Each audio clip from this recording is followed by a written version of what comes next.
लड़ाई की जड़ पड़ोसन दीपा जी और उनकी बहू निम्मी में बहुत ही प्यार था।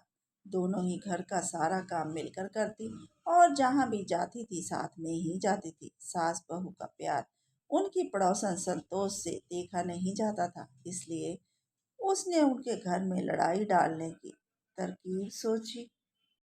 क्योंकि संतोष जी की अपनी भी बहू थी जो कि उन्हें फूटी आंख नहीं भाती थी और सारा दिन सास बहू में लड़ाई रहती थी। एक दिन पड़ोसन संतोष ने दीपा जी जब बाहर टहल रही थी उनसे बोली कि तुम्हारी बहू फेसबुक चलाती है और उस पर रोज रोज तरह तरह की वीडियो बनाकर डालती है। दीपा ने पूछा कि तुम्हें कैसे मालूम? तो संतोष ने कहा कि मेरी बहू भी फेसबुक चलाती है और दोनों फेसबुक पर एक दूसरे से जुड़ी हुई हैं। सुनकर दीपा अंदर आ गई। शाम को जब दीपा जी की बहू निम्मी छत पर टहल रही थी तब संतोष जी ने कहा कि कल तेरी सास मुझे कह रही थी कि मेरी बहू सारा दिन फेसबुक चलाती रहती है और घर का कोई काम नहीं करती। घर का सारा काम मैं ही करती हूँ। दीपा जी ने अपनी पति मोहन जी को बताया कि पड़ोसन कह रही थी कि हमारी बहू फेसबुक पर तरह तरह की वीडियो डालकर बनाती है और हमारी रिश्तेदारी में हमारा नाम बदनाम कर रही है। पति ने कहा, तुम फिक्र मत करो, मैं इस बात का पता लगाऊंगा। दूसरा दिन जब सुबह अखबार आया तो मोहन जी ने अपनी पत्नी दीपा से कहा कि मुझे एक कप चाय दे दो, मैं छत पर बैठकर अखबार पढ़ूंगा और चाय पी लूंगा। दीपा जी ने कहा कि मैंने जो आपको बताया उसको कोई फिक्र नहीं है, अखबार की पड़ी है। मोहन जी ने कहा कि मैं जैसे कहता हूँ वैसा ही करो और तुम कल की तरह बाहर टहलने जाओ। जब दीपा जी बाहर टहलने गई तो संतोष जी आ गई और बोली कि दीपा, कल तेरी बहू मुझे कह रही थी कि ते मेरी सास सारा दिन खाती रहती है और टीवी देखती रहती है, की तरह मोटी होती जा रही है। सुनकर दीपा ने कहा कि अगर मैं हंथनी हूँ तो वह नकटी है।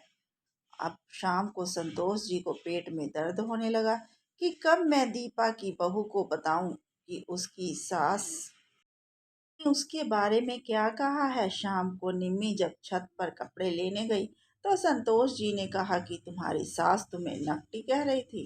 तभी निम्मी नीचे आकर अपनी सास के साथ लड़ने लगी। दोनों सास बहू में जमकर लड़ाई हुई और एक दूसरे को ताने मारने लगी। तभी ससुर जी ने कहा कि शाम को तुम दोनों छत पर इकट्ठे ही जाना।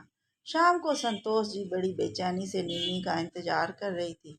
तभी निम्मी और दीपा जी दोनों एक साथ छत पर चली गई, जिन्हें देखकर संतोष जी हैरान होकर बोली कि दोनों सास बहू एक साथ। तभी दीपा जी ने कहा कि बताओ, मेरी बहू मुझे क्या कह रही थी? अरे नहीं नहीं, तुम्हारी बहू तो कह रही थी कि मेरी सास तो बहुत ही अच्छी है, घर का सारा काम मेरे साथ करवाती है।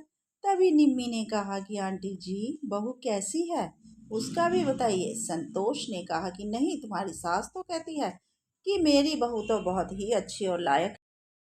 छत पर खड़े हुए मोहन जी कहते हैं कि मैं छत पर से तुम्हारे साथ इतनी सारी बातें सुनता था कि किस तरह तुम मेरी पत्नी के पास मेरी बहू की और बहू के पास मेरी पत्नी की चुगली करती थी।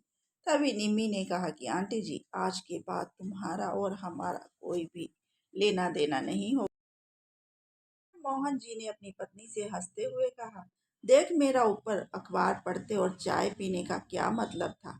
मैं अखबार की खबरें ही नहीं पढ़ता था, अपने घर में होने वाले लड़ाई झगड़े पर भी पूरी नजर रखता था। घर में झगड़े की जड़ कोई और नहीं, पड़ोसन ही थी। कभी भी किसी के घर में लड़ाई झगड़े का कारण नहीं बनना चाहिए, क्योंकि यह हमारे घर में भी हो सकता है। धन्यवाद।